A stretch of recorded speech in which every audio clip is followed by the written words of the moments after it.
नमस्कार।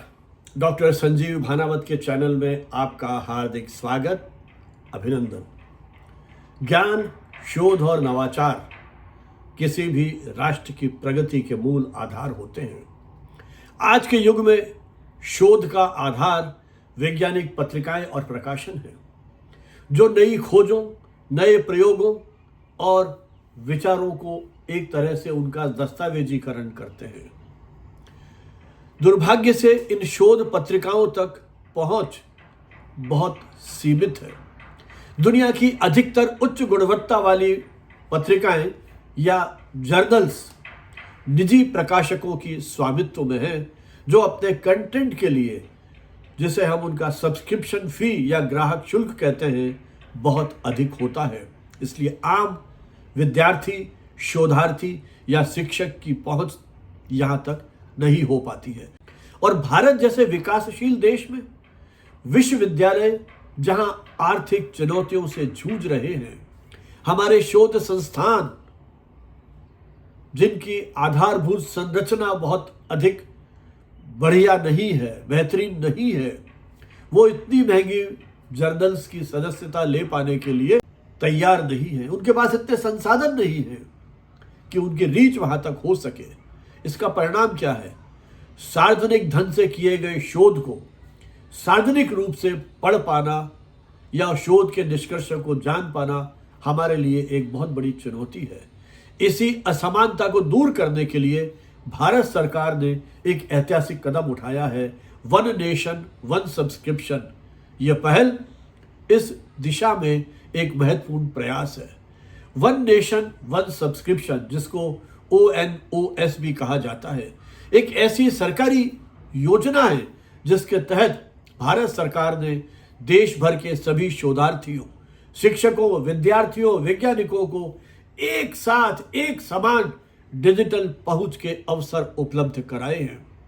इसका अभिप्राय यह है कि यदि सरकार वैश्विक प्रकाशकों के साथ समझौता कर लेगी तो भारत के सभी शैक्षणिक और शोध संस्थानों को उन प्रकाशनों तक आसानी से एक्सेस मिल जाएगा और अलग अलग सदस्यता शुल्क चुकाए हुए वो उन्हें देख पढ़ सकेंगे।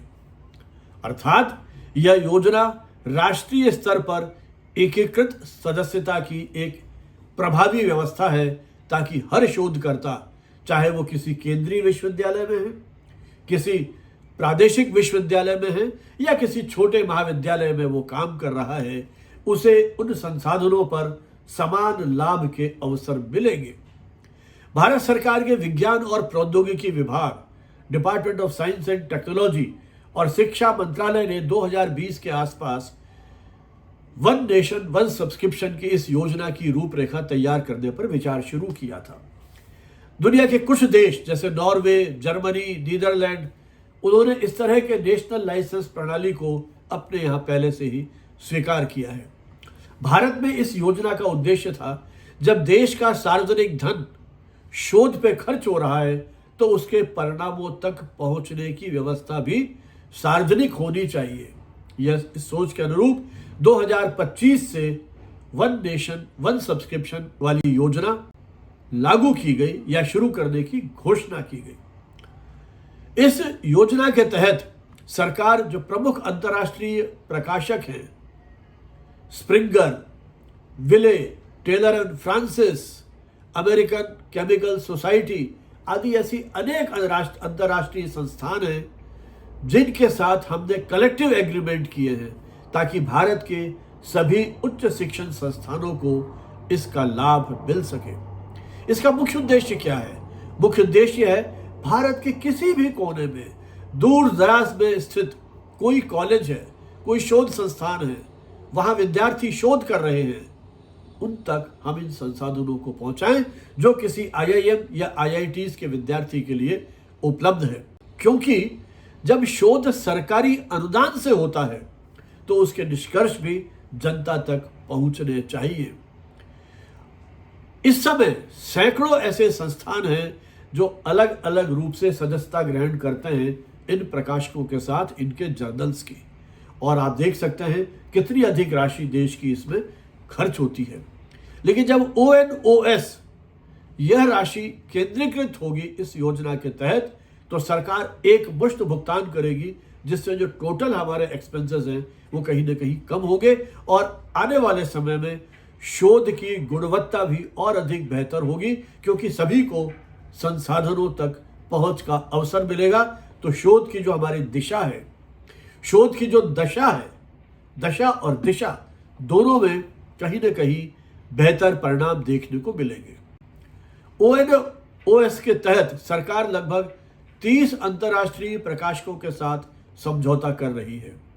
ये समझौते एक नेशनल लाइसेंस के तहत होंगे। इसमें देश के सभी विश्वविद्यालय, IITs, NITs, IISERs, medical, agriculture संस्थान के साथ साथ राज्यों के विश्वविद्यालय और कॉलेजेस को भी, वहाँ के विद्यार्थियों को भी एक तरह से समान रूप से एक्सेस मिलेगा।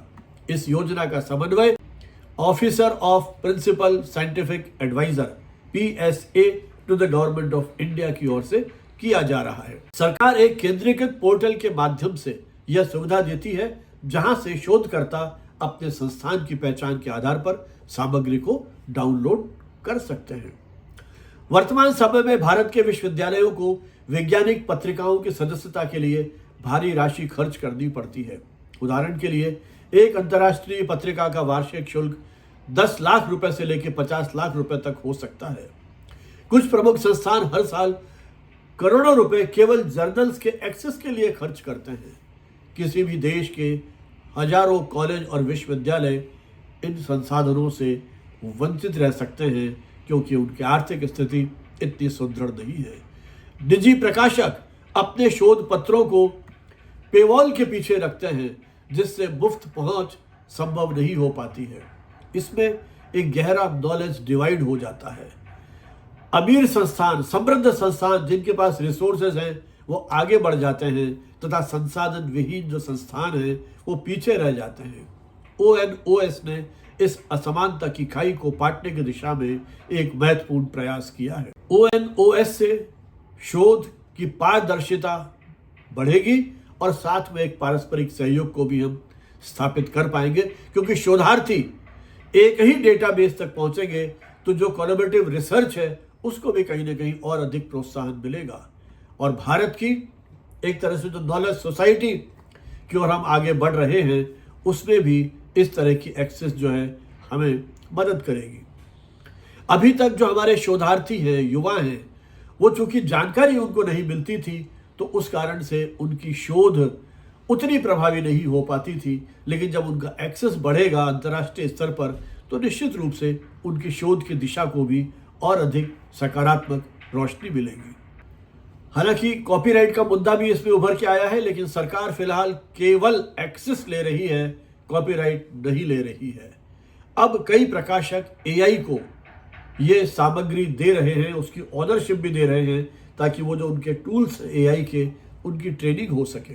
इससे जो हमारे लेखक हैं, उनके जो ओनरशिप है, उनके जो अधिकार हैं, वो भी इससे प्रभावित हो रहे हैं। और अंतर्राष्ट्रीय स्तर पर इस तरह के मुद्दों को लेकर के एक व्यापक बहस इस समय की जा रही है। उम्मीद की जानी चाहिए कि आने वाले समय में नेशनल ओपन एक्सेस रिपोजिटरी बने, ताकि जो शोध हो रही है पूरी तरह सार्वजनिक डोमेन में आए और प्रकाशकों पर हमारी निर्भरता जो है वो कम हो।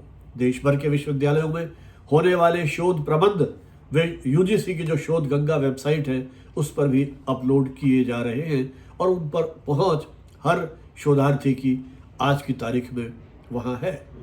वस्तुतः एक छोटा सा प्रयास है ONOS एक तरह से ज्ञान के लोकतांत्रिकरण का, डेमोक्रेटाइजेशन ऑफ नॉलेज की दिशा में यह उठाया गया एक ऐतिहासिक कदम है, जो भारत को उस दिशा की ओर ले जा रहा है जहां ज्ञान पर, नॉलेज पर केवल कुछ ही संस्थानों या व्यक्तियों का या समाज के सेक्शंस का कब्जा नहीं है। वहीं तक वो सीमित नहीं है, बल्कि वो हर नागरिक के लिए अब उपलब्ध होगा। और यूनेस्को ने भी कहा है, access to knowledge is fundamental human right. ज्ञान तक पहुंच एक मौलिक मानव अधिकार है। ONOS इस विचार को व्यवहार में बदलने का एक भारतीय प्रयास है, एक ऐसा प्रयास जहां भारत शोध, शिक्षा और नवाचार सबके लिए समान रूप से खुला है और सबके लिए समान रूप से उपलब्ध है। उम्मीद करते हैं जो हमारे युवा शोधार्थी हैं वो इस योजना से लाभान्वित होंगे और इस देश में शोध का स्तर आने वाले दौर में और अधिक बेहतर हो सकेगा। इन्हीं शुभकामनाओं के साथ बहुत बहुत धन्यवाद। जय हिंद, जय भारत।